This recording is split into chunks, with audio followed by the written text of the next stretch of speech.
우리 약한 가운데서 우리를 강하게 만드시는 주님, 이 아침에도 저희가 참 연약한 몸을 우리가 무릅쓰고 나왔사오니 이 시간에도 우리의 영과魂뿐만 아니라 우리 몸 안에 우리에게 능력을 주셔서 사도 바울처럼 능력 주시는 그리스도를 통하여 내가 모든 일을 할 수 있다고 고백하는 오늘 하루가 되게 하여 주옵소서. 아버지 하나님, 주님께서는 우리 육신이 풀 같은 것을 아시고 항상 우리를 지켜주시고 인도하시는 주님, 주님의 인도하신 가운데 주님이 함께 하시면 우리를 해할 자가 아무도 없습니다. 주님이 함께 하시며 주님의 뜻을 이루는 일을 하는 동안에는 아무도 우리를 해칠 자가 없습니다. 그러나 주님이 부르시는 그날에는 우리가 언제든지 주님 앞에 설 수가 있나이다. 하루하루를 주님을 기다리며 우리가 살 때 그 믿음으로 주님을 앙망하는 믿음 때문에 우리가 새 힘을 받아서 오늘 하루도 능력의 삶을 살며 지쳐가는 수많은 사람들에게 아버지 하나님 복음을 증거하는 축복된 하루가 되게 하여 주옵소서. 감사드리며 우리 주 예수 그리스도의 이름으로 기도드리나이다. 아멘. 자, 잠언 10장 22절부터 마지막 절까지 보겠습니다. 주의 복은 부요하게 하며 그는 복과 함께 슬픔을 더하지 아니하시느니라. 악을 행하는 것이 어리석은 자에게는 즐거움이나 명철한 사람은 지혜를 지녔느니라. 악인에게는 그 두려워하는 것이 이를 것이나 의로운 자에게는 그 바라는 것이 이루어지리라. 회오리 바람이 지나가듯이 악인은 더 이상 있지 아니하겠으나 의인은 영원한 기반이니라. 게으른 자는 그를 보내는 자들에게 이의 식초 같고 눈의 연기 같으니라. 주를 두려워하면 장수하려니와 악인의 연수는 짧아지리라. 의로운 자의 소망은 즐거움이 될 것이나 악인의 기대는 멸망하리라. 주의 길이 정직한 자에게는 힘이나 죄악을 행하는 자들에게는 멸망이 되리라. 의로운 자는 결코 없어지지 아니하겠으나 악인은 땅에 거하지 못하리라. 의인의 입은 지혜를 내어도 완고한 혀는 끊어지리라. 의로운 자의 입술은 기쁘게 하는 것을 알지만 악인의 입은 완고함을 말하느니라. 주의 복은 부유하게 한다 그랬습니다. 리치라고 그랬어요. 리치. 부자가 되게 한다 이런 얘기 아닙니까?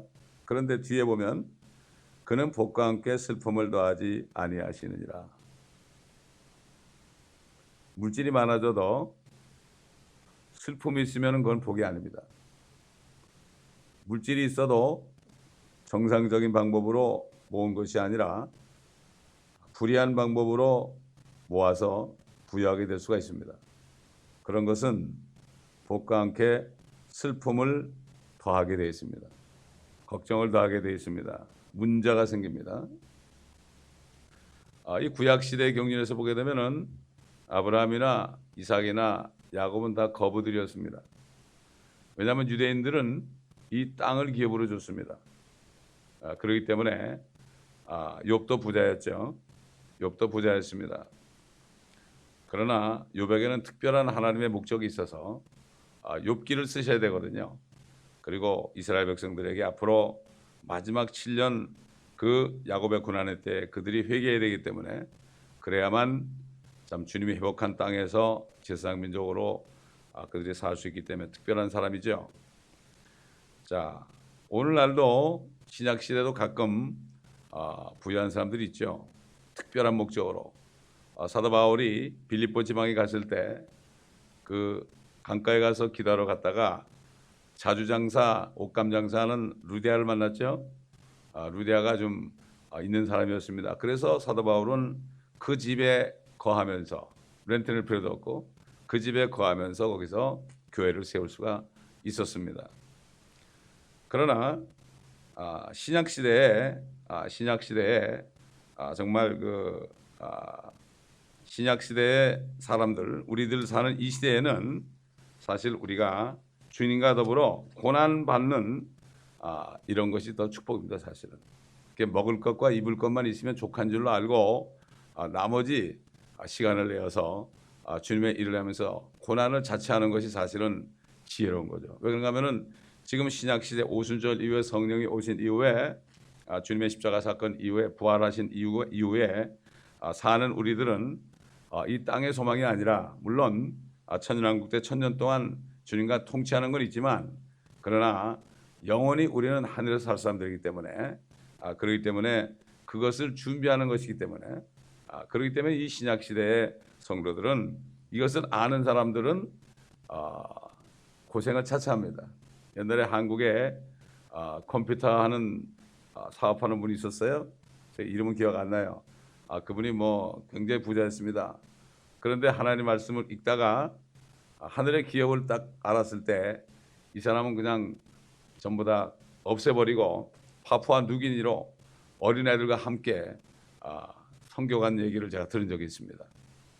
그렇기 때문에 사도 바울이 지금 우리가 받는 고난은 앞으로 받을 영광과 좋게 비교할 수 없도다. 왜 고난을 받습니까? 사서 받는 거예요. 사도 바울도 사서 받았죠. 사서 받았지 않습니까, 여러분? 그렇기 때문에 사도 바울을 보게 되면은 뭐 주의 복은 부유하게 한다 이 말씀과는 안 맞죠. 그렇기 때문에 우리 신약 시대에 우리에게 그 더 큰 축복, 이 땅의 복이 아니라 우리 영원히 주님과 함께 새 예루살렘에 살면서 하늘에 있는 예루살렘에 살면서 영원히 주님과 함께 통치하는 이러한 것을 받은 우리들이기 때문에 이 신약 시대는 결국 함께 참으면 함께 다스릴 것이요 이런 메시지를 사도 바울을 통해서 주신 것을 알 수가 있죠.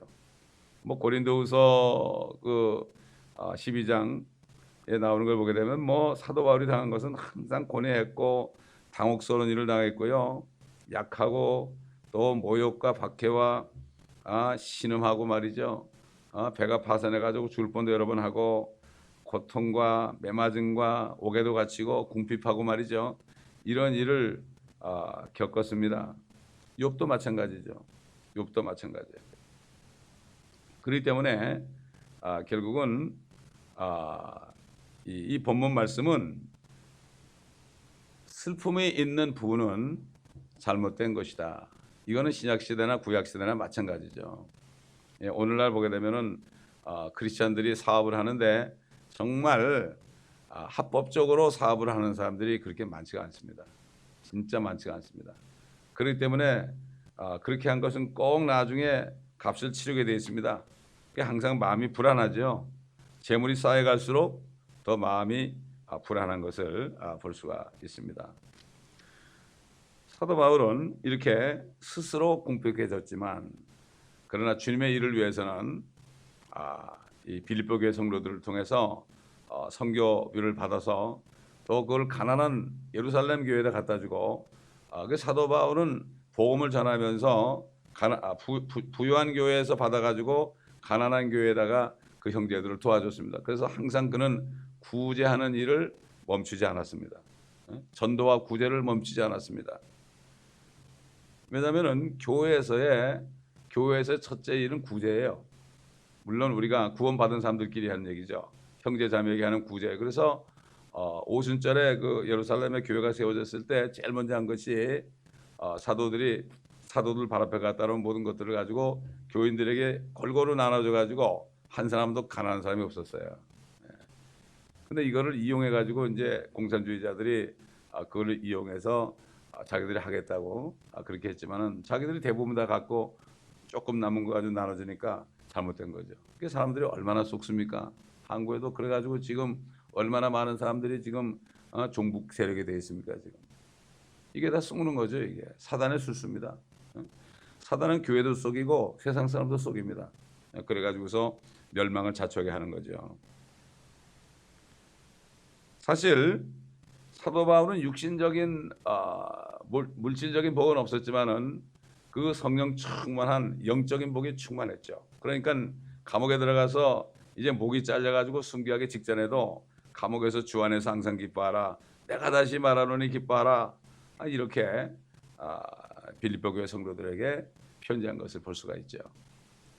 참 이것은 그 기쁨은 생수죠. 성령 충만이 있을 때 그 기쁨이 이 육신의 모든 것들, 가난도, 모욕도, 약함도 다 이길 수 있는 거 아니겠습니까? 자, 23절 보니까 악을 행하는 것이 어리석은 자에겐 즐거움이다. 그래서 그 어리석은 자들의 즐거움을 말이죠. 이 잠언 26장 18절 뒤에 가보면은 횃불과 화살과 죽음을 던지는 미친 사람 같다 그랬어요. 그 결국은 악인들이 그 어리석은 자들이 막 기뻐하고 즐거워하는 거, 이런 것들은 횃불, 화살, 죽음을 막 던지는 미친 사람 같다. 그렇지 않습니까? 그렇기 때문에 이 롯이 그래도 육신적인, 오늘날로 말하면 육신적인 크리스찬이었지만은 오늘날로 말하면 거듭났는데 육신적인 크리스찬이죠. 그러니까는 그 참 가족들을 위해서 살기 좋은 곳으로 갔는데 그 소돔 사람들이 행하는 걸 볼 때 그냥 의로운 롯의 심령이 항상 그냥 거기서 고통을 받았다고 돼 있죠. 우리도 마찬가지죠. 지금 소돔 같은 세상에 살면서 우리도 항상 이 모든 것을 보면서 마음의 심령이 상하지 않습니까, 여러분? 자, 23절, 24절이야 뭐 이거는 이 말씀은 뭐 그대로 알 수 있죠. 악을 행하는 것이 어리석은 자에게 즐거움이다. 명철한 사람은 지혜를 지녔다. 악인에게는 그 두려워하는 것이 이를 것이나 의로운 자에게는 그 바라는 것이 이루어지리라. 두려워하는 것이 이룬다. 두려우면은 형벌이 있다고 그랬어요. 두려우면은 형벌이 있다. 그렇기 때문에 디모데후서 1장 7절 보면 하나님이 주신 것은 영은 두려워하는 영이 아니고 능력과 사랑과 건전한 생각의 영이다. 그러니까 두려워하는 마음이 딱 들어올 때는 이것은 사탄이 준 거예요. 빨리 쫓아내야 됩니다. 빨리 쫓아내 없애버려야 돼요. 갑자기 두려움이 임하잖아요. 그걸 품고 있잖아요. 품고 있으면은 그게 임합니다. 그게 마귀가 쏘는 거예요. 그게 마귀의 작전입니다. 그 욥이 그 망하기 전에 자식들이 뭐 생일 잔치하고 그러면은 가다 애들이 뭐 죄를 짓지 않을까 미리 번제를 드렸어요. 두려워한 거예요. 두려워한 거예요. 그러다가 결국은 나중에 가서 내가 두려워하는 것이 내게 임하였다. 두려워하는 것이 내게 임하였다. 사단이 이미 그렇게 작전을 한 거죠. 사단이 이미 두려운 마음을 준 거죠. 그리고 하나님이 너 내 종 욥을 봐느냐 그렇게 할 때 됐다 그래가지고 결국은 그런 일을 저질렀지만 결국은 사단이 쏘은 거죠. 자, 25절 보니까 회오리 바람이 지나가듯이 악인은 더 이상 있지 아니하겠으나 의인은 영원한 기반이니라. 회오리 바람이 요즘 말로 하면 토네도입니다, 여러분. 그 우리 한국에서 가끔 회오리 바람이 불잖아요.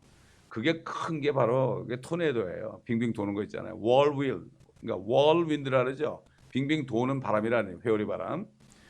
이 회오리 바람에 대해서 우리가 교리적으로 우리가 성경을 찾아보게 되면 이게 무슨 뜻인가 하는 것을 알 수가 있죠. 우리 아모스 1장 14절 보겠습니다. 이게 전부 재림과 관련돼요. 아모스 1장 14절. 아모스 1장 14절입니다.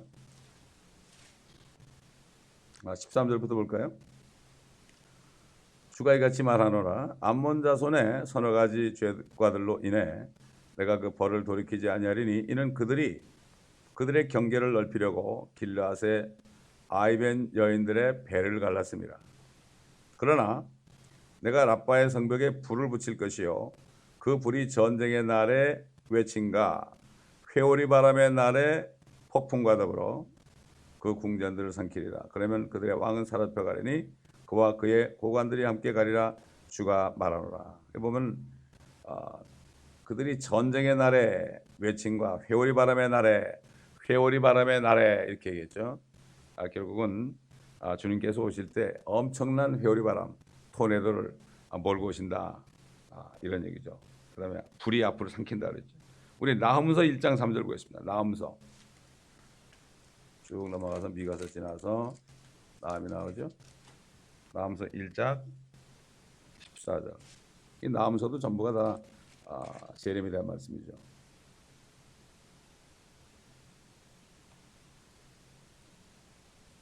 아, 1장 3절입니다.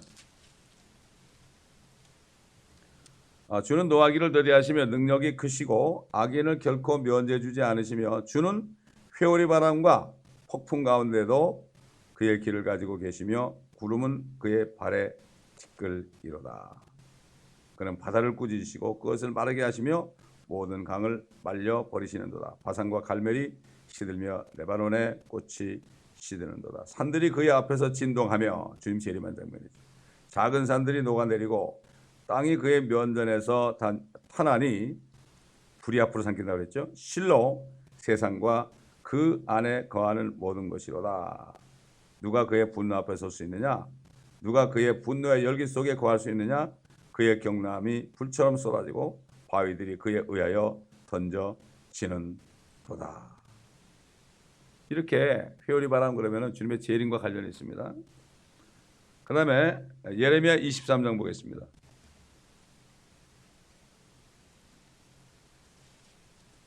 성경을 자세하게 보지 않으면 하나님의 뜻을 모르죠. 예레미야 23장 19절. 보라, 주의 회오리 바람이 진노 가운데서 나갔으니 아주 심한 회오리 바람이라. 그것이 악인의 머리 위에 가혹하게 떨어지리라. 주의 분노는 그가 실행하여 자기 마음의 생각을 이루기까지는 돌이키지 아니하나니 훗날들에 너희가 그것을 완전히 깨닫게 되리라. 예레미야는 그 당시에 바벨론의 멸망을 예언했지만은 앞으로 이 대환란 때 있을 일까지 전부 예언서는 이중 예언이에요. 그 당시에 사건도 있고 앞으로 될 예언이에요. 이거 이중적인 예언을 보지 못하면 그러면은 성경을 깨달을 수 없습니다. 구약을 역사로 보면 그건 아무것도 아니죠. 우리가 요셉을 공부했지만은 그 요셉 안에서 예수 그리스도를 보지 못하면 그거는 아닌 거예요. 그 요셉의 일생이 그리고 끝났다. 그거 아무것도 아니죠. 하나의 과거적인 사건 아닙니까? 참 괜찮은 사람이다.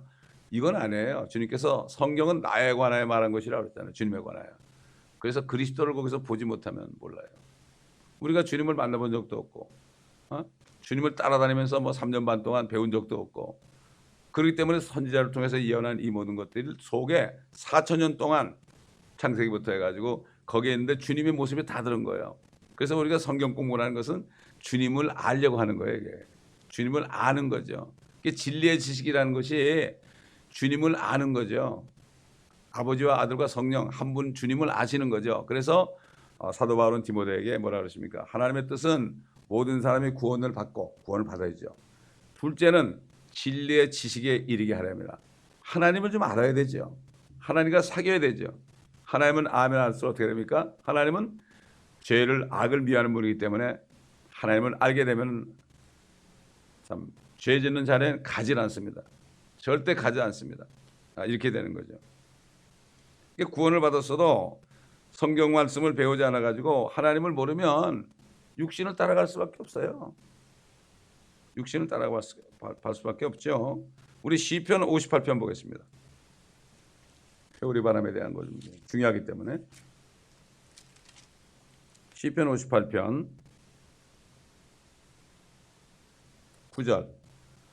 너희 솥들이 가시들을 느끼기 전에 주께서 살아있는 것들이나 그의 진노 가운데 있는 것들을 회오리 바람으로 하시듯 걷어가 버리시리라. 의인은 보복을 볼 때 기뻐하리니 그는 악인의 피로 자기 발을 씻으리로다. 그리하여 사람의 말하기를 진실로 의인에게는 상이 있으니 진실로 땅에서 판단하시는 분은 하나님이시라 하리라.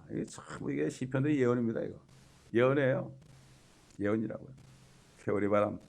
여기 지금 요즘에 토네도 나면 그 자리가 완전히 아주 초토화 되지 않습니까, 여러분? 그러니 주님이 오실 때 부는 그 토네도는 불과 함께 부니까.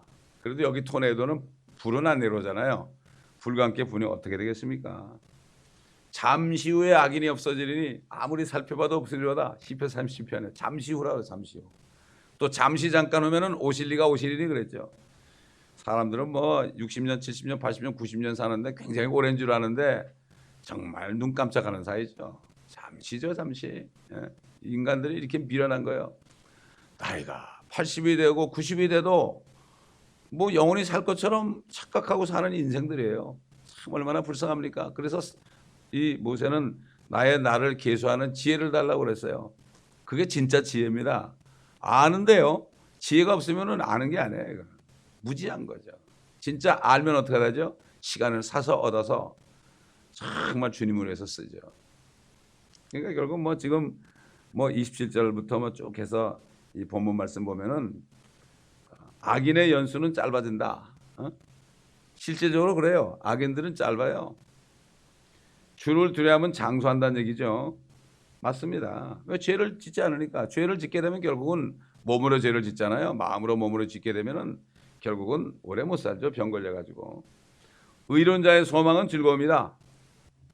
그렇잖아요. 주님이 오시는 거. 얼마나 기쁨입니까 이거. 그 다음에 30절 보면은 의로운 자는 결코 없어지지 아니한다. 악인은 땅에 거하지 못한다. 뭐 이런 말씀. 악인은 영원한 기반이다. 쭉 우리가 말씀을 보면 이런 말씀이 나오잖아요. 악인의 기대는 멸망이다. 결국 이렇게 의인과 악인의 결과가 나오게 되어 있습니다.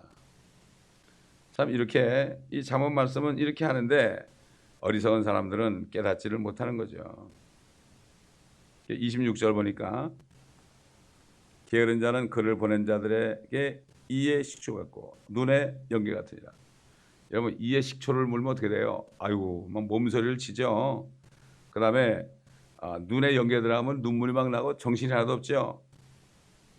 이게 게으른 자들. 게으른 자에게 아무리 얘기해도 안 듣지 않습니까 여러분? 안 듣잖아요. 옛날에 어떤 분이 말이죠. 그 아들이 너무 늦잠을 자니까 이분이 시큐리티 가드를 했는데 그럼 교회 장로님이에요. 아침에 가보니까 아이가 안 일어나거든. 맨날 늦잠 자고 그러니까 화가 나가지고 게으르니까 화가 나가지고 그분이 성격이 좀 있는 분이거든. 화가 나니까 그냥 그 시큐리티 가드가 총이 있잖아요. 그래가지고 문을 걸어놓고 자는 아이인데 밖에서 그냥 총을 쐈어요. 근데 그 총알이 그 문 밑에 그 문틈으로 들어가서 핑 해가지고 아들 발에 맞아 버렸어요. 난리가 났죠. 그 순간적으로 이분이 자기 장로고 그러니까 이거 큰일 났잖아요. 순간적으로 자기 머리에 총을 대고 자살해 버렸어요. 이렇게 게으른 사람이 이에 식초 같고 눈에 연기 같다. 이거 만든 얘기 아니겠어요? 사람을 화를 나게 만들잖아요. 오직 했으면 그렇게 했습니까? 예. 참 그러니까 사람이 말이죠. 순간적으로 잘못될 수 있는 거죠. 자, 30절 보게 되면은 의로운 자는 결코 없어지지 아니하겠으나 악인은 땅에 거하지 못하리라. 여러분 이스라엘이 1948년에 독립이 됐죠? 절대 없어지지 않습니다. 아모스 마지막 장 마지막 절인 것처럼 이제 뽑히지 않아요. 나중에 환란 끝에 천년왕국에 그들이 들어가게 되면은 아무도 거기서 뽑힐 자가 없어요. 그 다음에 두 번째로는 천년왕국의 유업을 상속받는 그리스도인들, 면류관을 쓰는 그리스도인들은 절대로 없어지지 아니합니다. 유대인도 안 없어지고 또 그리스도인 가운데 주님과 고난받아서 면류관 받는 사람도 천년왕국의 유업을 상속하는 여기에서 절대 없어지지 않는다. 그 다음에 우리가 마태복음 5장에서 7장까지 나오는 참 주님이 산에서 가르친 그 법 있잖아요. 이게 앞으로 이스라엘 백성들이 천년왕국에 들어가서 지킬 법이에요. 그게 천년왕국 때 법을 잘 지키면은 그들은 없어지지 않죠. 그런데 천년왕국 때도 죄를 짓잖아요. 그러면 당장 죽어요. 주님께서 철장으로 다스린다 그랬어요. 철장으로 질그릇을 부수듯이. 그래서 시편 2편에 나오죠. 그렇기 때문에 그때는 그래가지고 100살에 죽으면 어린아이라고 그랬어요. 그러나 법을 잘 지키면 1000년 동안 살겠죠.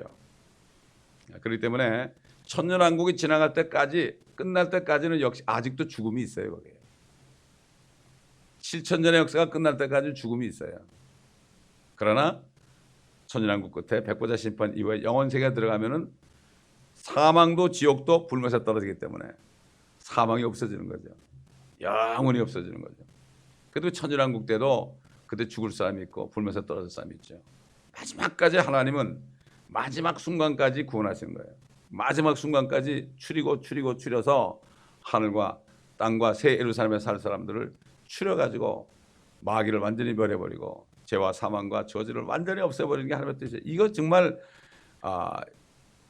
세상 사는 게 슬프고 고통받는 거 이거를 깨닫게 하는 거죠. 그래가지고 이것을 깨달으라고 하는 거죠. 예. 그렇기 때문에 고통 가운데 사람들을 두는 것이 다 이게 축복이죠. 따져보면. 그런데 이 의론자는 없어지지 않는다.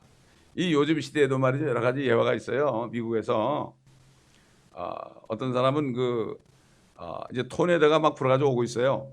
토네이도가 막 불어가지고 이제 학교 건물로 막 오고 있는데 학생들이 말이죠. 그 선생님이 얘기했죠. 우리 기도하자.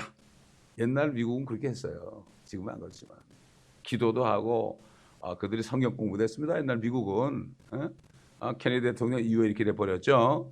그래가지고 선생님이 야 우리 기도하자. 저기 토네이도가 오는데 기도하자. 어떻게 하겠어요? 뭐 도망갈 수도 없잖아요. 기도하는데 어떻게 토네이도가 딱 와가지고 학교 건물 위에서 딱 멈춰버렸어요. 또 어떤 할머니는 집에서 설거지를 하고 있었어요. 설거지를 하고 기도하면서 있었어요. 기도하고 있었어요. 설거지를 하면서 이상한 기도를 하고 있었어요. 갑자기 토네이도가 덮쳤어요. 근데 그 할머니가 어디 둘둘둘 말려가지고 어디 떨어져 있었어요. 안 죽은 거예요. 항상 기도해야 돼요. 우리는. 항상 기도해야 돼요. 어제 내가 국회의장 집사님이 가면서 문자를 보냈길래 내가 그래서 항상 성령 안에서 기도하라고. 사람 보지 말고 성령 안에서 기도하라고. 그렇지 않으면 안 된다고. 그리고 제가 메시지를 보내줬지만 우리는 그런 거 항상 기도해야 돼요. 그리고 하나님께서는 우리에게 어려움이 닥칠 때는 기도하게 만들어요. 그래가지고 어려움에서 구원하게 만들죠. 의로운 자는 결코 없어지지 않는다. 여러 가지 예화가 많이 있어요. 이 동부에 있는 사람들 많이 당하지 않습니까, 여러분? 그렇기 때문에 우리는 이 땅에 있는 동안에도 주님이 우리를 지켜주신단 말이죠. 주님이 우리 피난처 아닙니까? 요새 아닙니까? 그렇잖아요. 악인은 땅에 거하지 못한다. 악인은 절대로 땅에 거하지 못하죠. 우리 37편, 시편 37편 보겠습니다.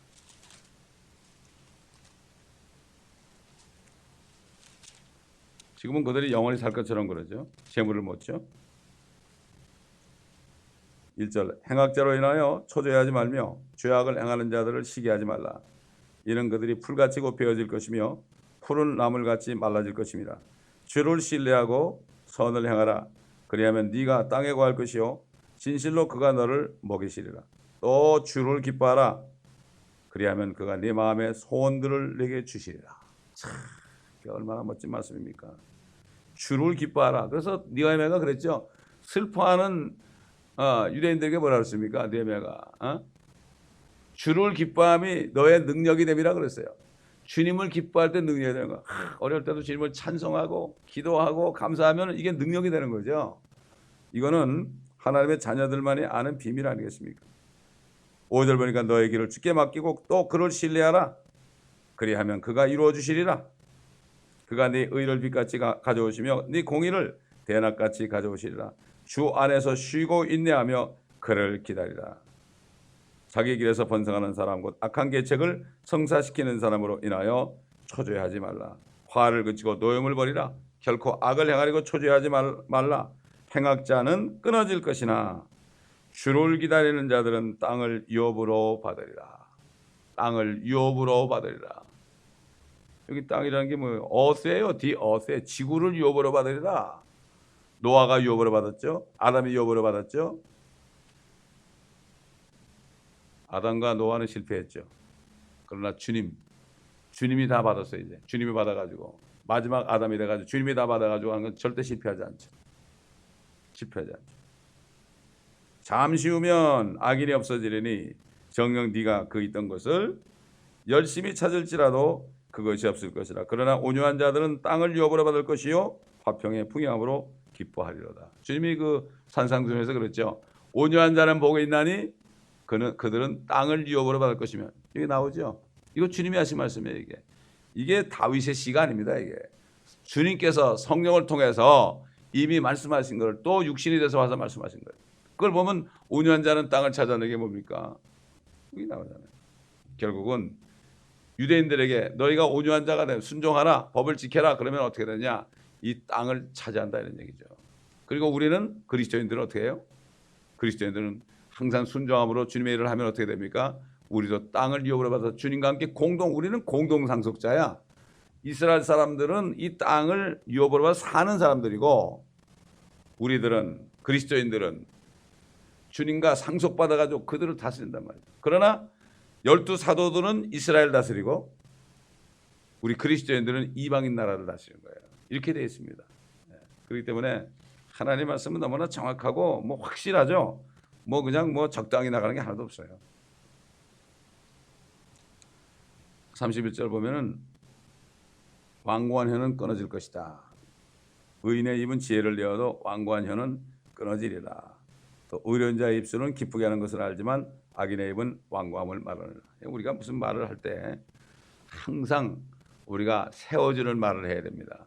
우리 이사야서 6장 보면은 이사야가 이렇게 있을 때 갑자기 그가 들림 받아가지고 하늘 성전에 있었죠. 하나님의 옷자락을 봤죠. 그럴 때 그냥 자기가 내가 부정하다. 그걸 깨달았잖아요. 주님을 만났을 때 부정한 걸 깨달았죠. 저도 막 죄를 회개하려고 그러고 막 고통받고 있을 때 주님을 부를 때 주님이 딱 성령으로 임재하시니까 내 자신이 드러나는데 이건 감당할 수 없더라고요. 그래서 나는 죄인입니다 하고 고백을 하고 주님을 영접한 적이 있는데, 참 이렇게 이 주님의 임재함이 없으면은 자기가 얼마나 더러운 걸 몰라요. 그래서 야고보는 뭐라 그랬죠? 하나님의 말씀은 거울 같다고 그랬죠. 이 말씀을 보면 내 거울에 비친 내 모습을 보는 거예요. 말씀을 공부하자면 내 모습을 못 본다니까요. 못 보는 거예요. 그렇기 때문에 거룩한 신부로 단장할 수가 없죠. 신부 단장은 말씀을 읽고 듣고 묵상함으로 내 잘못된 것을 보고 그것을 회개하고 지우는 거죠. 진짜 회개는 말씀을 읽다가 회개하는 거예요. 도덕적인 죄 조금 짓고 회개하는 거 그거는 아니고, 그거는 기초고 애들이 하는 거고, 그거는 진짜 회개는 말씀을 듣고 읽고 묵상하다가 내 자신의 묻은 것을 알고 지우는 거죠. 회개하는 거죠. 그래서 주름도 없이 점도 흠도 없이 말씀에 의한 물로 씻어 정결케 하나. 그게 신부가 되는 거예요. 그게 말씀을 공부하지 않으면 다 묻었는데도 서로 남만 이렇게 보고 하죠. 자기 건 못 보는 거예요. 이게 참 안타까운 거죠. 그래서 사도 바울은 항상 편지할 때 서로 세워주는 말을 해라. 세워주는 말, 용기를 북돋우는 말을 해라. 이렇게 edify라는 거. 교회가 모여 있잖아요. 서로 edify 하는 거예요. 누가 잘못하잖아요. 잘못하면 책망다는 거 edify예요. 그 사람 고치게 하는 거예요. 그렇잖아요. 잘못을 알면서도 그냥 넘어가면 안 돼. 그 사람은 고쳐줘야 돼요. 이게 edify입니다. 잘하는 사람은 막 칭찬해주고요. 더 일을 잘할 수 있도록. 이게 바로 세워주는 거죠. 그렇기 때문에 의인의 입은 지혜를 낸다. 또 의로운 자의 입술은 기쁘게 하는 것을 안다.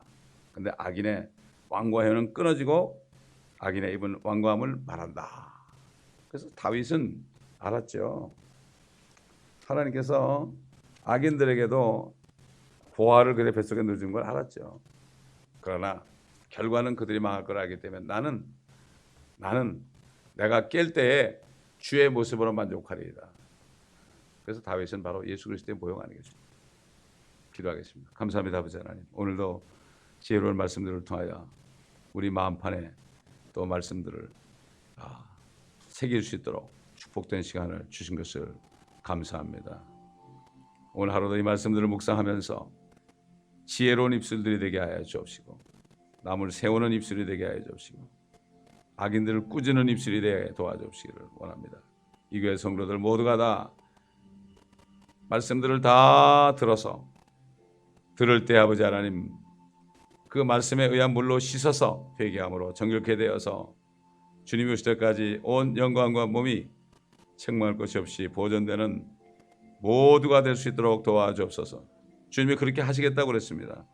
순종하지 않고 그냥 살다가 매맞는 사람 없게 도와주시고, 자신을 판단하지 않다가 주께로 판단받아 징계받아서 고통당하는 사람 없도록 도와주시고, 오히려 순종함으로 칭찬받는 성도들 되게 하시고, 사람에게 칭찬받고 하나님께 칭찬받는 모두가 되게 도와주옵소서.